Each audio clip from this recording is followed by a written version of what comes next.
January 2nd, 1963. A date that most Americans have never heard of. A battle that does not appear in most history books. A small engagement in a remote Vietnamese village that changed everything. On this day, in the Mekong Delta of South Vietnam, a force of approximately 250 Viet Cong guerrillas defeated a South Vietnamese force that outnumbered them 10-1, that had massive American support, that had helicopters and armored personnel carriers and artillery. The Battle of Ap Bac was supposed to be a routine operation, a sweep through a suspected Viet Cong area that would result in a quick victory. Instead, it became a disaster that exposed the fundamental weaknesses of the South Vietnamese military and of American strategy in Vietnam. This is the story of the Battle of Ap Bac. It is a story of courage and cowardice, of tactical brilliance and strategic blindness. It is a story of American advisors trying desperately to get their South Vietnamese counterparts to fight, of brave helicopter pilots flying into withering fire, of soldiers dying because their commanders would not lead. Most importantly, it is the story of the day when the optimistic reports coming out of Vietnam were revealed as lies, when journalists saw with their own eyes that the war was not being won, when the gap between official statements and battlefield reality became impossible to ignore. To understand the Battle of Ap Bac, we must first understand the situation in Vietnam in early 1963. The United States had been providing support to South Vietnam for years, but American involvement had escalated dramatically under President John F. Kennedy.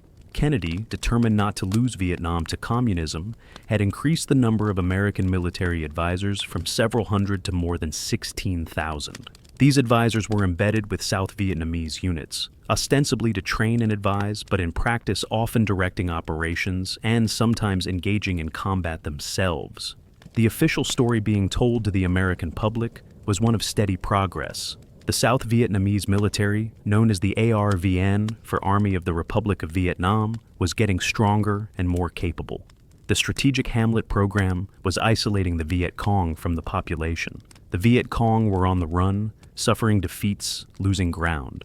Victory was not imminent, but was achievable if American support continued. This was the narrative promoted by the American military command in Saigon, by the State Department, and by the Kennedy administration. But this narrative was false. The war was not going well. The ARVN was not an effective fighting force. The strategic Hamlet program was creating resentment rather than loyalty. The Viet Cong were not defeated, but were growing stronger, recruiting more fighters, expanding their control over rural areas. American advisors in the field knew this. They saw the corruption, the cowardice of ARVN, officers, the reluctance to engage the enemy. But their reports were filtered through a chain of command that did not want to hear bad news, that was committed to the optimistic narrative, that punished pessimism and rewarded those who said things were going well. A few American journalists based in Saigon were beginning to question the official narrative.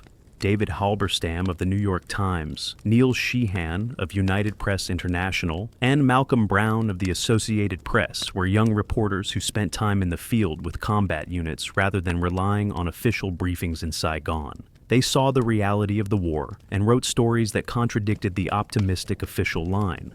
Their reporting was not popular with the American military command or with the Kennedy administration, who accused them of being too negative, of not understanding the big picture, of hurting the war effort with their criticism.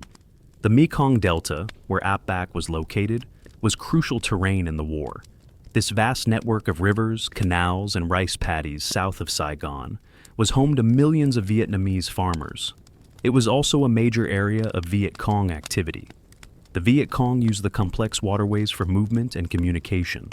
They recruited among the rural population. They established base areas in remote parts of the Delta. Controlling the Delta meant controlling the rice that fed South Vietnam. The war in the Delta was not a conventional war, but a guerrilla conflict where the enemy could disappear into the population and the terrain. The South Vietnamese 7th Division, based in Mai Tho in the Mekong Delta, was considered one of the better ARVN units. It had American advisors embedded at all levels. It had access to American equipment and air support. In theory, it should have been capable of defeating Viet Cong forces in its area of operations. In practice, the 7th Division, like most ARVN units, had serious problems. Its commander, Colonel Bui Din Dam, was politically well connected.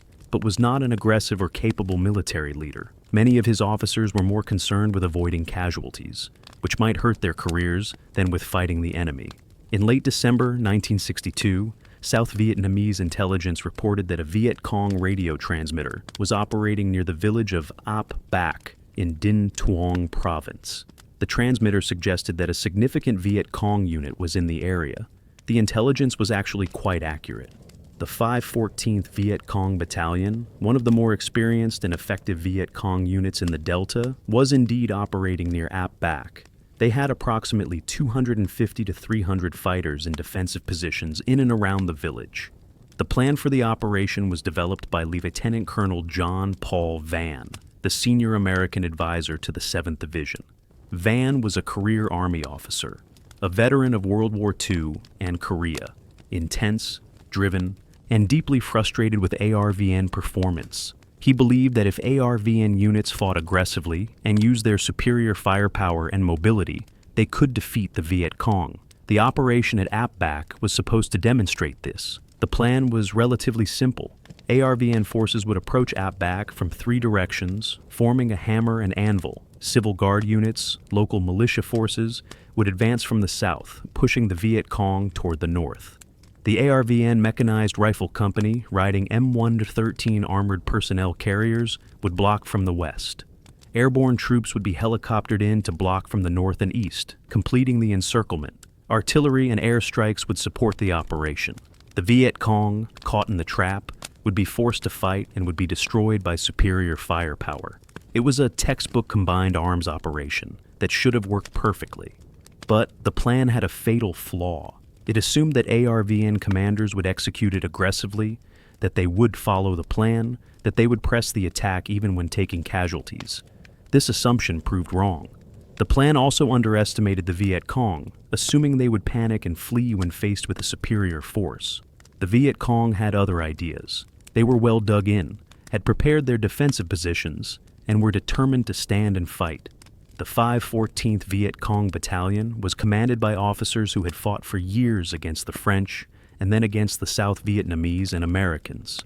They were experienced, tough, and tactically proficient.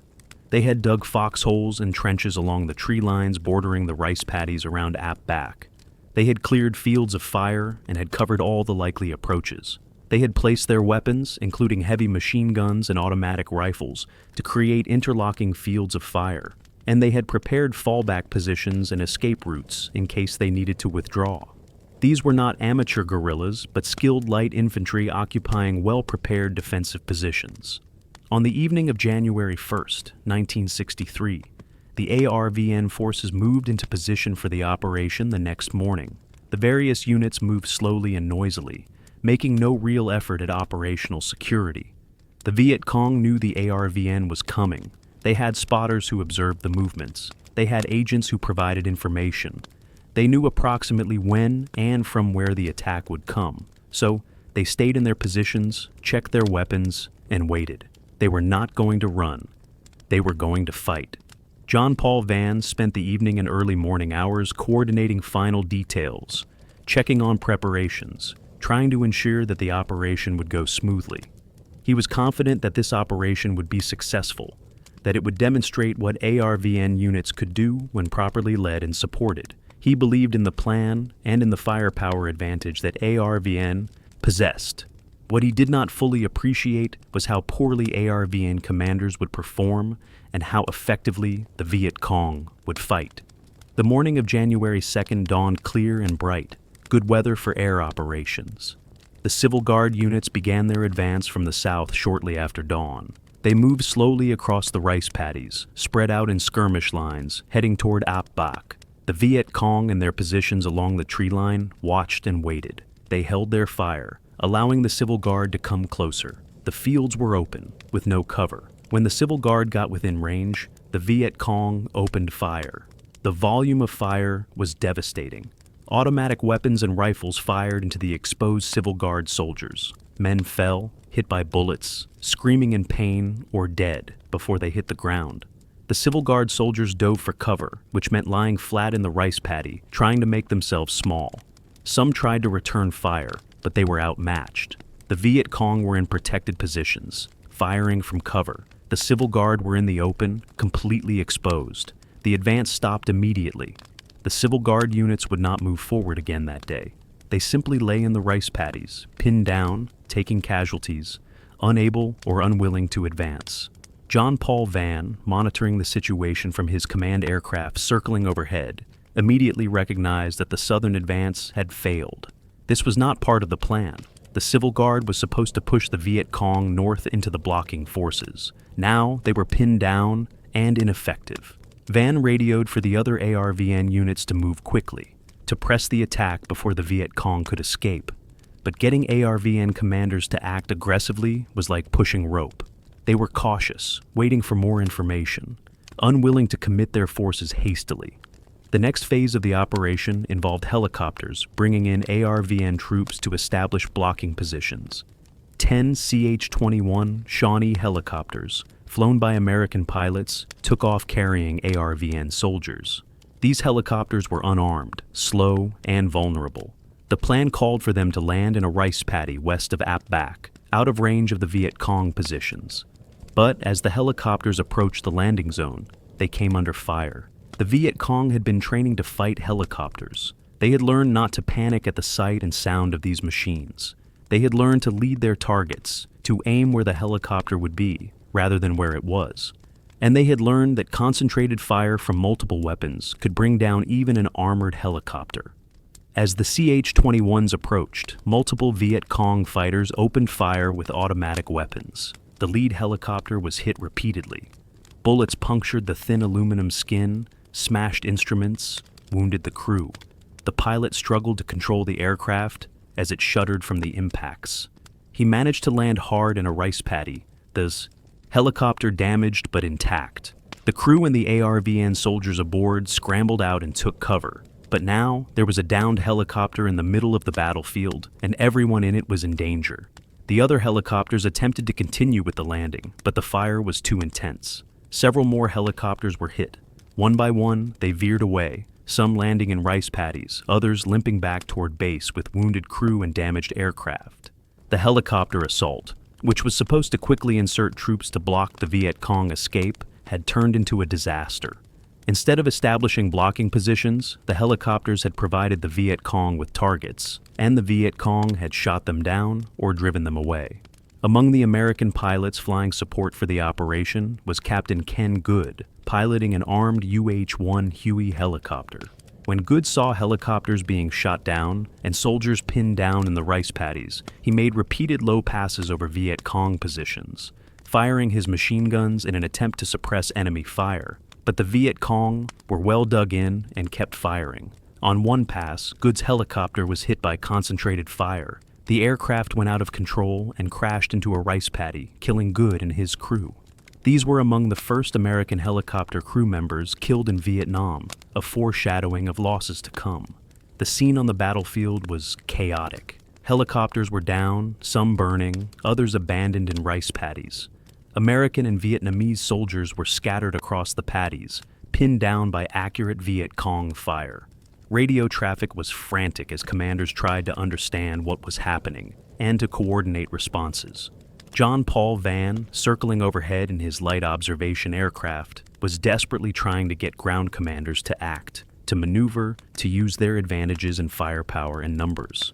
But the ARVN commanders were paralyzed. The M113 armored personnel carriers, which were supposed to be part of the blocking force, had not yet engaged. These vehicles were a significant advantage for ARVN forces. They were armored, could move across rice paddies, and were equipped with 50 caliber machine guns. They should have been able to approach the Viet Cong positions with relative impunity, suppress enemy fire, and allow infantry to close with the enemy. But the commander of the mechanized company was hesitant, worried about casualties, waiting for orders. Vann radioed the mechanized company commander, ordering him to attack immediately, to drive his carriers straight at the Viet Cong positions and overrun them. This was exactly what the armored personnel carriers were designed to do. But the Vietnamese commander refused. He claimed he was waiting for orders from his division commander. He made excuses about not knowing the situation. Vann, infuriated, went through the chain of command, trying to get someone with authority to order the attack. But the fool Vietnamese chain of command was slow and unresponsive. Finally, after hours of delay, the mechanized company began to move. But instead of attacking aggressively straight into the Viet Cong positions as Van had urged, the carriers moved slowly and cautiously. The Viet Cong, seeing the carriers approaching, shifted their fire. They had learned that the M113s were vulnerable at the gunner's hatch, where the machine gunner was exposed. They concentrated fire on the gunners. Several were hit and killed or wounded. The carriers stopped, their crews buttoning up inside, unwilling to press forward in the face of casualties. One carrier got closer to the Viet Cong positions than the others. The Viet Cong poured fire onto it, but the carrier kept coming. For a moment, it looked like at least one vehicle would break through the Viet Cong line. But then the carrier commander, seeing how exposed he was and how heavy the fire was, ordered his driver to turn around. The carrier retreated. The other carriers followed. The mechanized assault, which could have broken the Viet Cong defense, had failed because the commanders lacked the will to press forward despite casualties. By mid-afternoon, the situation had stabilized into a stalemate. The Viet Cong were still in their positions around Ap Bac. They had beaten off every attempt to dislodge them. The ARVN forces were scattered across the battlefield, pinned down, demoralized, and leaderless. American advisors were furious, trying to get their Vietnamese counterparts to take action. But the Vietnamese commanders were not going to attack again that day. They had taken casualties. They had seen their helicopters shot down and their carriers stopped. They were waiting for the Viet Cong to retreat under cover of darkness, as Viet Cong usually did. Van continued to circle overhead, watching the battle unfold below him, increasingly despairing. He had seen ARVN failure before, but this was worse than he had imagined. A force that outnumbered the enemy 10-1, that had overwhelming firepower, that had every advantage, had been beaten by a much smaller force of lightly armed guerrillas. And the reason was simple. The ARVN would not fight. The commanders would not lead. The soldiers would not follow orders. All the equipment and air support and American advice meant nothing if the Vietnamese would not fight. As darkness approached, the Viet Cong began to withdraw. They had accomplished their mission. They had stood and fought against a much larger force. They had inflicted significant casualties. They had shot down multiple helicopters and stopped an armored assault. They had demonstrated that they could defeat ARVN forces in open battle. Now, having made their point, they melted away into the night, carrying their wounded, leaving some dead behind, but preserving most of their force. By morning, they would be gone, scattered into small groups, hiding among the population or in remote base areas. The ARVN units, discovering the next morning that the Viet Cong had withdrawn, claimed victory. They had captured the village of Ap Bac. They had held the field. They submitted casualty reports claiming large numbers of Viet Cong killed. The official version of the battle, as reported up the chain of command, was that it had been a success, a victory for ARVN forces. The Viet Cong had been forced to retreat. This was the story that would be told in Saigon and Washington. But the American journalists who had been at the battle knew better. David Halberstam, Neil Sheehan, and Malcolm Brown had watched the battle unfold. They had seen the helicopters shot down, had seen ARVN forces refuse to advance, had seen the Viet Cong win. They wrote stories that told the truth about what happened at Ap Bac, stories that directly contradicted the official version. These stories shocked the American public and infuriated the American military command in Saigon. The immediate aftermath of the Battle of Ap Bac saw a fierce struggle over the narrative of what had happened. The American military command in Saigon, led by General Paul Harkins, was determined to maintain the official story that the war was going well, that progress was being made, that Ap Bac had been a victory. The journalists who had witnessed the battle were equally determined to tell the truth about what they had seen. This clash between official spin and journalistic truth became as significant as the battle itself. General Harkins held a press conference shortly after the battle. He acknowledged that there had been casualties, including American helicopter crew members, killed. He acknowledged that the operation had not gone exactly as planned, but he insisted that it had been a success because the Viet Cong had been forced to retreat and ARVN had captured the objective. He praised ARVN performance and dismissed suggestions that there had been problems with command and control or with combat effectiveness. It was, he said, a victory. The journalists were not buying it. They had been there. They had seen what happened. Neil Sheehan later described the press conference as surreal, watching a general describe a completely different battle than the one Sheehan had witnessed. The disconnect between what Harkins was saying and what had actually happened was total. This was not a matter of perspective or interpretation. It was a matter of truth versus lies, and the journalists knew they had witnessed lies. David Halberstam's story in the New York Times was devastating. He described in detail the failures of ARVN leadership, the refusal of ground commanders to advance, the shooting down of helicopters, the stopped armored assault. He quoted American advisors, not by name, but with their permission, who were disgusted with ARVN performance. He made clear that this had been a defeat, not a victory, that the Viet Cong had won, and that the problems exposed at Ap Bac were systemic, not isolated.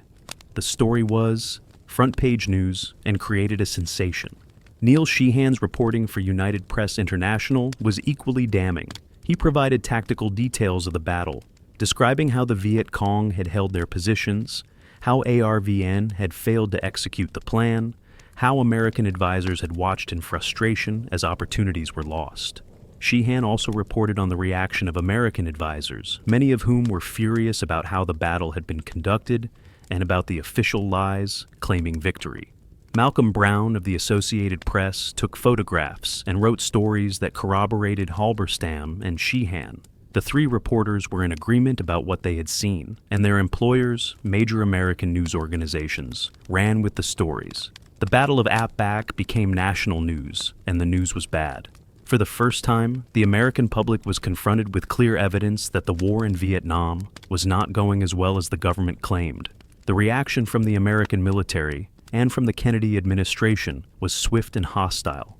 General Harkins and Admiral Harry Felt, the commander of Pacific Forces, attacked the journalists personally. They accused them of being too negative, of focusing on problems while ignoring successes, of not understanding military operations, of hurting the war effort. They suggested that the journalists were naive or biased, that they were being manipulated by sources who had their own agendas. The Kennedy administration pressured the news organizations to remove or reassign the reporters. The administration sent complaints to the New York Times about Halberstam, suggesting he was too young and inexperienced to cover Vietnam properly. They lobbied UPI to pull Sheehan, but the news organizations, to their credit, backed their reporters. They had confidence in the accuracy of the reporting and were not going to cave to official pressure to suppress inconvenient truths. John Paul Vann became a source for the journalists, though he had to be careful because as an active duty officer, he could face consequences for speaking too freely. Vann believed that the American public deserved to know the truth about how the war was really going. He believed that only public pressure could force the changes needed to make ARVN an effective fighting force. So he spoke to the journalists, backgrounding them on what was really happening, confirming their observations, providing context and details. Vann himself was disgusted by what had happened at Ap Bac. He had planned the operation, had believed it would work, had watched it fail because ARVN commanders would not fight. In the days after the battle, he wrote detailed reports describing exactly what had gone wrong and what needed to change. These reports went up the chain of command and were essentially ignored or suppressed. The official version, that Ap Bac had been a success, was maintained despite Vann's first-hand account contradicting it. The divide between what American advisors in the field were seeing and what senior commanders in Saigon were reporting to Washington was enormous. Advisors knew that ARVN was not improving, that the war was not being won, that the Viet Cong were gaining strength. But when they reported this, they were told they were being too pessimistic, that they needed to be more positive, that their negative reports hurt morale and damaged the war effort. Officers who persisted in negative reporting found their careers stalled. The message was clear: report success, not problems. This created a system where truth could not flow upward through the chain of command. At each level, reports were filtered and spun to make them more positive. Problems were minimized. Failures were reframed as successes. Statistics were manipulated. By the time information reached the highest levels in Saigon and Washington, it bore little resemblance to reality on the ground.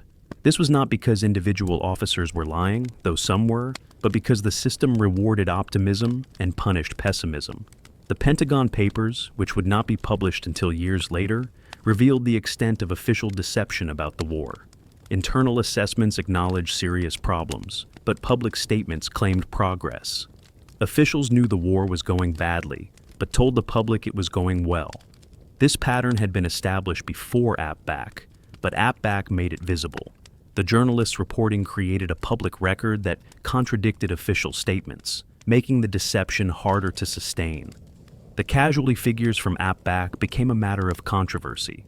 The official ARVN report claimed over 100 Viet Cong killed. This was almost certainly false.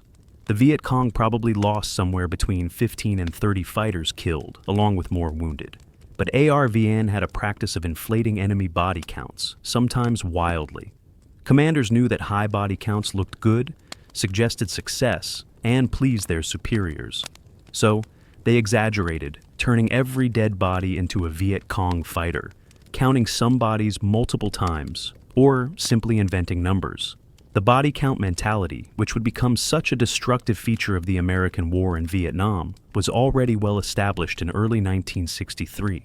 Success was measured by how many enemies you killed, not by whether you achieved operational objectives or won popular support. This created incentives to maximize body counts by any means necessary, including killing civilians and claiming they were Viet Cong or simply lying about numbers. The casualty reports from Ap Bac fit this pattern perfectly. American casualties at Ap Bac, while relatively light by later standards, were shocking at the time. 3 American advisors were killed, including the helicopter crew members. 8 more Americans were wounded. 61 ARVN soldiers were killed and over 100 wounded.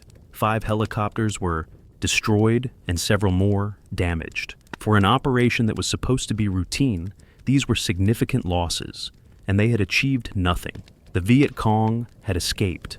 Ap Bac had been retaken, but it was just a village of no particular strategic value.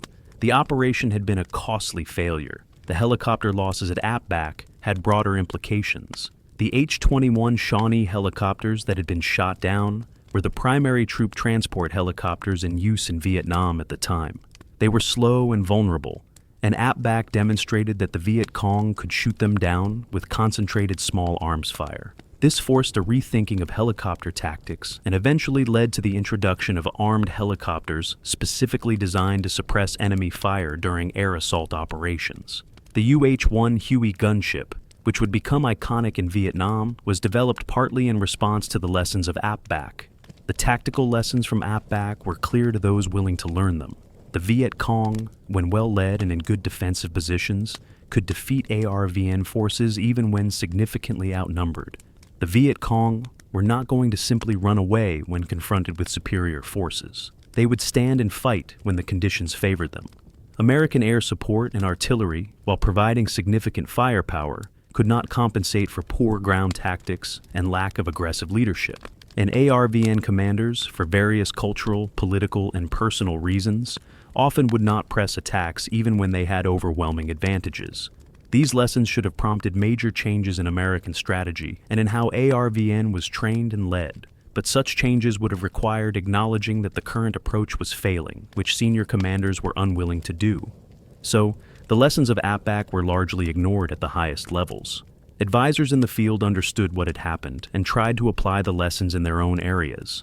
But there was no systematic effort to address the fundamental problems the battle had exposed. The political implications of Ap Bac extended beyond military performance. The battle occurred at a time when the Kennedy administration was increasingly concerned about the regime of Ngo Dinh Diem, the president of South Vietnam. Diem was a Catholic in a predominantly Buddhist country. He was authoritarian, nepotistic, and increasingly isolated from his own people. His government was corrupt and repressive. The Strategic Hamlet program, which was supposed to be winning hearts and minds, was instead creating resentment by forcibly moving people from their villages. The Buddhist crisis of 1963, which would erupt a few months after Ap Bac, would further destabilize Diem's government. Buddhist monks would immolate themselves in protest against government persecution. Diem's sister-in-law would callously dismiss these protests, creating international outrage. The Kennedy administration would eventually tacitly support a military coup that would overthrow and kill Diem.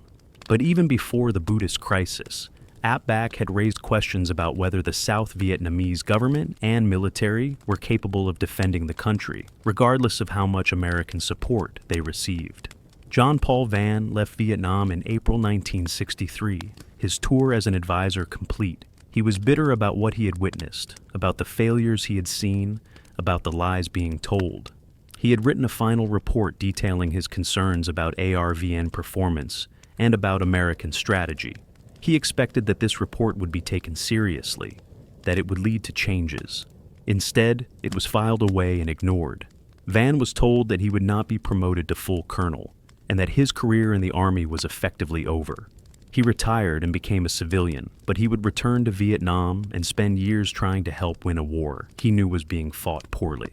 The journalists who had covered Ap Bac faced continuing hostility from the American military and government. Halberstam would win a Pulitzer Prize for his Vietnam reporting, but he would also be vilified by those who felt he was undermining the war effort. The tension between journalists trying to report truth and officials trying to maintain optimistic narratives would only intensify as the war expanded.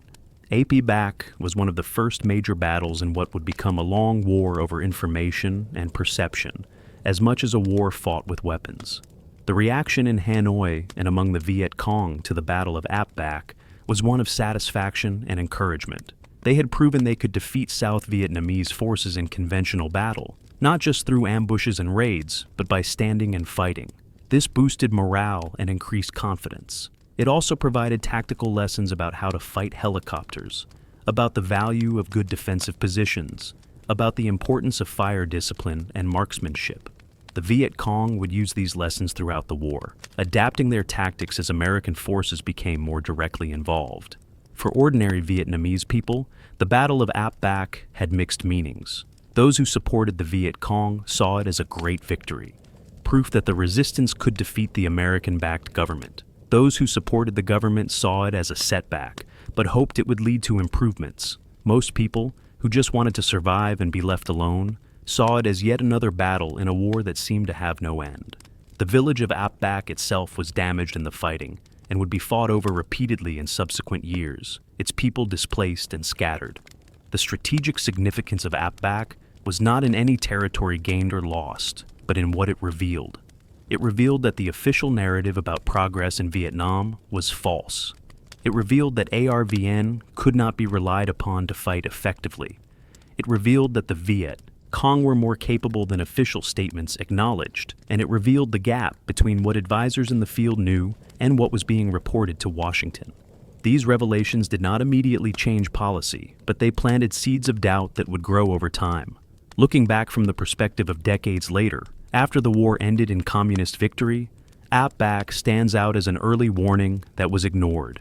Everything that would go wrong in the larger American war in Vietnam was visible in miniature at Ap Bac. The reliance on firepower without effective ground tactics, the inability to get Allied forces to fight effectively, the enemy's willingness to take casualties and keep fighting, the lies about progress and success, the tension between truth and official narrative. All of it was there on January 2nd, 1963, for anyone willing to see. The Battle of Ap Bac occupies a unique place in the history of the Vietnam War. It was not a large battle by the standards of what would come later. It did not directly change the course of the war, but it was the first battle that clearly demonstrated to the American public that the war was not going as well as they had been told. And it was the first major instance of journalists reporting a truth that contradicted official military statements. In these ways, Ap Bac was a turning point, even if its full significance would not be recognized until years later. The military lessons of Ap Bac were studied at the time and have been studied since. From a tactical perspective, the Viet Cong executed a nearly perfect defense. They chose good ground, prepared their positions, maintained fire discipline, and fought effectively against a much larger force. They demonstrated that guerrillas, when well led and properly positioned, could take on conventional forces with modern weapons and prevail. This was not supposed to happen according to conventional military wisdom, but it did. The Viet Cong's use of concentrated fire against helicopters was particularly noteworthy. They had figured out that if multiple fighters all fired at the same helicopter, the cumulative effect could bring it down. This was not sophisticated anti-aircraft weaponry, but simple small arms fire used effectively through training and discipline. Throughout the war, the Viet Cong and North Vietnamese would shoot down thousands of American helicopters using similar tactics, often with nothing more than AK-47 rifles and machine guns. The failure of the M113 armored personnel carriers to break through the Viet Cong positions was also instructive. The carriers were technically capable of doing so. They had the armor and firepower, but their effectiveness depended on aggressive use, on commanders willing to press forward despite casualties. When commanders were timid, when they used the carriers cautiously, the tactical advantage disappeared. This lesson about the importance of aggressive leadership was clear, but was often forgotten or ignored in subsequent operations. The ARVN's performance at Ap Bac revealed systemic problems that would never be adequately addressed. Many ARVN officers were political appointees chosen for loyalty rather than competence. They advanced through corruption and connections, rather than through demonstrated military ability. They were often more concerned with protecting their positions and avoiding anything that might threaten their careers than with fighting the enemy effectively. This created a military where careerist self-interest trumped mission accomplishment. The cultural factors affecting ARVN performance were complex and not always well understood by Americans. Vietnamese military culture was different from American military culture in ways that mattered. The relationship between officers and enlisted men, the concepts of honor and face, the role of family obligations, the attitudes toward risk and sacrifice, all differed from American norms. American advisors sometimes misinterpreted these cultural differences as cowardice or incompetence when the reality was more nuanced. But cultural understanding can be taken too far as an excuse. The fact remains that ARVN commanders at Ap Bac had every advantage and failed to use them because they would not lead aggressively. This was not purely a cultural issue, but a leadership failure. Other Vietnamese forces, including the Viet Cong and North Vietnamese Army, fought with courage and determination, despite being ethnically and culturally similar to ARVN. The difference was not culture, but leadership, motivation, and the nature of the political systems and military institutions involved. The role of American advisors, as exemplified by John Paul Vann at Ap Bac, was fundamentally contradictory. They were supposed to advise Vietnamese commanders, not to command themselves. But when Vietnamese commanders made poor decisions or refused to fight, the advisors had no real authority to override them. They could urge, they could plead, they could report to higher headquarters, but they could not give direct orders. This created enormous frustration, as advisors watched operations fail because their advice was ignored. The solution that would eventually be adopted was to commit American combat forces directly, rather than relying on ARVN with American advisors. This happened gradually, starting in 1965 with the landing of Marines at Da Nang. By the end of 1965, there would be nearly 200,000 American troops in Vietnam, and by 1968, more than 500,000. The American command decided that if the war was going to be won, Americans would have to do the fighting, not rely on ARVN. This was a direct response to the kind of ARVN failures demonstrated at Ap Bac, but the commitment of American ground forces created its own problems. It made South Vietnam even more dependent on American support. It allowed ARVN to take a back seat, to let Americans do the fighting and dying. It created an enormous American target in Vietnam, visible evidence of foreign domination that the communists could exploit in their propaganda, and it created political pressures in the United States as casualties mounted and as the war dragged on without clear progress toward victory. The problems revealed at Ap Bac led to decisions that compounded those problems rather than solving them. The information war, the battle over narrative and perception, was as important as the tactical lessons of Ap Bac. The journalists who reported the truth about the battle faced extraordinary pressure from the military and government to change their reporting or to leave Vietnam. The fact that they did not yield, that they continued to report what they saw, regardless of official displeasure, established an important precedent. The media would not simply be a mouthpiece for official statements. They would investigate, verify, and report independently. This adversarial relationship between media and military, which began in earnest with Ap Bac, would characterize coverage of the Vietnam War throughout its duration. It created a dynamic where official statements were viewed with skepticism, where journalists actively looked for evidence that contradicted optimistic official narratives, where the military felt that media coverage was biased and harmful. This relationship damaged both institutions and contributed to the erosion of public trust that was one of the war's lasting legacies. Whether the media coverage of Ap Bac and subsequent battles helped or hurt the American effort in Vietnam depends on one's perspective. Those who supported the war effort argued that negative media coverage undermined public support, damaged morale, and gave aid and comfort to the enemy. They believed that if only the media had been more supportive, more willing to emphasize successes rather than failures, public support for the war could have been maintained, and the war eventually won. Those who opposed the war or who questioned its conduct argued that media coverage performed a crucial democratic function. It informed the American public about what was really happening with their tax dollars and their sons' lives. It provided accountability, forcing the military and government to answer difficult questions. It revealed truths that would otherwise have been hidden. Without media coverage like that of Ap Bac, the American public would have been even more thoroughly deceived about the war's progress. The truth probably lies somewhere between these positions.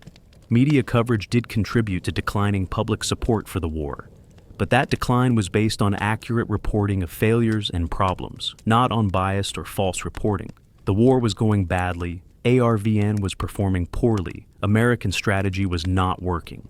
The media reported these truths. If reporting truth undermines public support for a policy, perhaps the problem is with the policy, not with the reporting. The personal consequences for those involved in Ap Bac varied widely. The Viet Cong fighters who survived the battle went on to fight in many more engagements. Some died in subsequent battles. Some survived the entire war and lived to see communist victory. They were celebrated in Vietnamese communist narratives as heroes who had demonstrated that the People's Army could defeat the American-backed forces. The battle became part of the communist mythology of resistance and ultimate victory. The ARVN commanders whose failures were exposed at Ap Bac generally faced no serious consequences. The senior commanders were politically connected and were protected by the system. Some continued to serve throughout the war, rising to higher positions despite their demonstrated incompetence. This lack of accountability reinforced the problems in ARVN leadership. Officers learned that failure carried little cost, as long as you had the right connections and told your superiors what they wanted to hear. John Paul Van returned to Vietnam as a civilian in 1965 and remained there until his death in a helicopter crash in 1972. He became one of the most influential American civilians in Vietnam, essentially acting as a regional commander in the Mekong Delta and later in the Central Highlands. He never gave up believing that the war could be won if only the right tactics and strategies were employed. His life and work became the subject of a magisterial biography by Neil Sheehan, A Bright Shining Lie, which used Van's story to explore the broader American failure in Vietnam. David Halberstam went on to become one of America's most distinguished journalists and authors. His Vietnam reporting earned him a Pulitzer Prize while he was still in his 20s. He wrote The Making of a Quagmire, a book based on his Vietnam experiences that became essential reading for understanding the early years of American involvement. Throughout his life, Halberstam remained convinced that Ap Bac had been a turning point, the moment when the gap between official truth and actual truth became undeniable. Neil Sheehan also had a distinguished career in journalism. After Vietnam, he obtained the Pentagon Papers and provided them to the New York Times for publication, one of the most significant acts of journalism in American history. His biography of John Paul Van, published in 1988, won the Pulitzer Prize and the National Book Award. Sheehan spent 16 years researching and writing that book, an indication of how deeply the Vietnam experience affected him and how committed he was to telling the truth about it. Malcolm Brown continued working as a journalist and also became an accomplished science writer. His photograph of the self-immolation of Buddhist monk Thich Quang Duc in Saigon in June 1963 became one of the most iconic images of the war. Like Halberstam and Sheehan, Brown believed that rigorous, truthful reporting served the public interest even when it contradicted official narratives. The three men remained friends and colleagues throughout their lives, bound by their shared Vietnam experiences. The helicopter pilots and crews who flew at Ap Bac were among the first of thousands of American aviators who would serve in Vietnam. Many were killed or wounded during the war. The helicopter became the symbol of American mobility and firepower in Vietnam, but it was also a symbol of American vulnerability. The losses at Ap Bac foreshadowed the thousands of helicopters that would be lost throughout the war, and the tens of thousands of American aircrew casualties. The lessons about helicopter vulnerability learned at Ap Bac led to doctrinal and technical changes. Armed escort helicopters, helicopter door gunners with better weapons, improved tactics for air assault operations, better armor for critical components, all were developed partly in response to the lessons of battles like Ap Bac. But no amount of technical improvement could eliminate the fundamental vulnerability of helicopters to ground fire, particularly in environments where the enemy could achieve surprise and concentration of fire. The Strategic Hamlet program, which was supposed to be winning hearts and minds at the time of Ap Bac, was clearly failing. The program involved moving rural Vietnamese into fortified villages, where they could be protected from Viet Cong influence and control. But the program was often implemented coercively, forcing people from their ancestral lands and villages. It created enormous resentment. Many of the strategic hamlets were poorly defended and were easily penetrated by the Viet Cong. The program was eventually abandoned as a failure, but not before it had alienated large numbers of rural Vietnamese. The corruption that plagued the South Vietnamese government extended to every level of society and military. Funds meant for strategic hamlets were stolen. Supplies intended for ARVN soldiers were sold on the black market. Positions in government and military were bought and sold. This corruption undermined every effort to build an effective government and military. It meant that even well-intentioned programs were compromised from the start. And it created cynicism among the population, who saw their leaders as thieves rather than as servants of the people. American aid to South Vietnam was massive, running into billions of dollars per year by the mid-1960s. But much of this aid was wasted through corruption or inefficiency. Money that was supposed to go to development projects went into the pockets of officials. Weapons that were provided to ARVN ended up being sold to the Viet Cong. The economic aid created a distorted economy dependent on American dollars, where the service economy catering to Americans thrived, while productive sectors languished. This dependency meant that South Vietnam could never stand on its own, which was ultimately fatal when American support ended. The political instability in South Vietnam, after the overthrow of Diem in November 1963, created additional problems. A series of military governments followed, each overthrowing the previous one, each as corrupt and ineffective as the last. This instability meant there was no consistent leadership or strategy. Programs would be started and then abandoned. Alliances would be formed and then broken. The South Vietnamese government never achieved the legitimacy or stability that would have been necessary to successfully prosecute a long war. The North Vietnamese and Viet Cong, by contrast, had political stability and strategic consistency. The communist leadership in Hanoi remained the same throughout the war. Their strategy was clear and was pursued consistently: reunify Vietnam under communist rule, whatever the cost, however long it took. This consistency gave them enormous advantages over their opponents, who changed leadership and strategy repeatedly, and who were never fully committed to the long struggle. The question of whether the United States could have won the war in Vietnam if different strategies had been pursued is endlessly debatable. Some argue that, with better tactics, with more aggressive ARVN leadership, with less corruption, with a true commitment to winning hearts and minds, South Vietnam could have been saved. They point to specific failures like Ap Bac and suggest that if these failures had been addressed, the outcome might have been different. Others argue that the war was unwinnable from the start, that no amount of American aid or advice could create a viable South Vietnamese state, that the fundamental problem was that the South Vietnamese government lacked legitimacy and popular support. They point out that the Viet Cong and North Vietnamese were fighting for goals they believed in: Vietnamese nationalism and unification, while the South Vietnamese government represented little beyond its own survival and American support. In this view, the failures at Ap Bac were symptoms of deeper problems that could not be fixed. The historical consensus, to the extent there is one, leans toward the view that American strategy in Vietnam was fundamentally flawed. The United States was trying to create and sustain a government that most Vietnamese did not support, fighting against a nationalist movement that had enormous determination and popular backing. The military tactics, whether good or bad, could not overcome these political realities. Ap Bac demonstrated this early on, but the lesson was not heeded, and the war continued for another 12 years before ending in communist victory. The impact of Ap Bac on the Kennedy administration's Vietnam policy is difficult to assess precisely. The battle occurred less than a year before Kennedy's assassination, and we cannot know how Kennedy would have approached Vietnam had he lived. Some historians argue that Kennedy was already questioning the American commitment to Vietnam, and might have withdrawn American advisors if he had served a second term. Others argue that Kennedy was as committed to preventing communist victory as his successors and would have escalated just as Johnson did. What is clear is that by late 1963, the Kennedy administration was deeply troubled by the situation in Vietnam. The Diem coup, which occurred in November with tacit American support, demonstrated that the administration recognized that the current approach was not working. But the coup only made things worse by creating political instability without addressing any of the fundamental problems. The successor governments were no more effective or legitimate than Diem had been.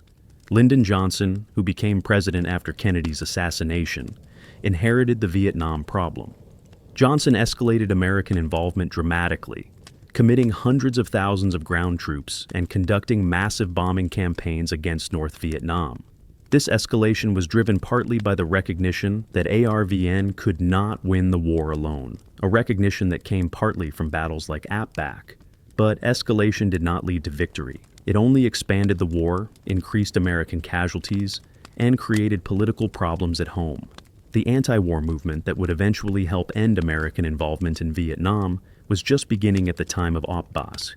But the journalistic reporting of the battle contributed to the movement's growth. As more Americans learned that official statements about the war were not truthful, that progress was illusory, that American strategy was failing, opposition to the war grew. This opposition would eventually become a major political force that constrained presidential options and ultimately contributed to the American withdrawal. The legacy of Ap Bac in Vietnamese memory is mixed. In communist Vietnam, it is remembered as a great victory, proof that the People's Army could defeat the American-backed forces. It is taught in schools as an example of Vietnamese courage and tactical brilliance. The commanders and fighters who won the battle are celebrated as heroes. But for many South Vietnamese who fought on the government side or who fled Vietnam after communist victory, Ap Bac represents something different. The failures and betrayals that led to their defeat. The village of Ap Bac itself is now a peaceful place, part of unified communist Vietnam. There is a memorial to the battle, celebrating the Viet Cong victory. Tourists, both Vietnamese and foreign, visit to learn about the battle. The rice paddies where men fought and died are again being farmed. The physical scars of the battle are long healed, though unexploded ordnance from the war still occasionally surfaces and still occasionally kills or injures people. For students of military history, Ap Bac provides valuable lessons about the importance of leadership, the limits of technology and firepower, the dangers of believing your own propaganda, and the necessity of truthful reporting up the chain of command. It shows how a small unit action can have strategic significance by revealing truths that change perceptions. And it demonstrates that courage alone is not enough. You also need competent leadership, sound tactics, and the will to fight. For students of journalism, Ap Bac is a case study in the importance of independent reporting, of questioning official narratives, of going to see things for yourself rather than relying on official briefings. Halberstam, Sheehan, and Brown set a standard for war reporting that remains influential today. They showed that journalists have an obligation to report truth, even when that truth is inconvenient for those in power. This remains a fundamental principle of journalism in a democratic society. For Americans more broadly, Ap Bac is part of the larger story of the Vietnam War, which remains one of the most significant and controversial events in American history. The war divided the nation, cost 58,000 American lives and far more Vietnamese lives, and ended in defeat.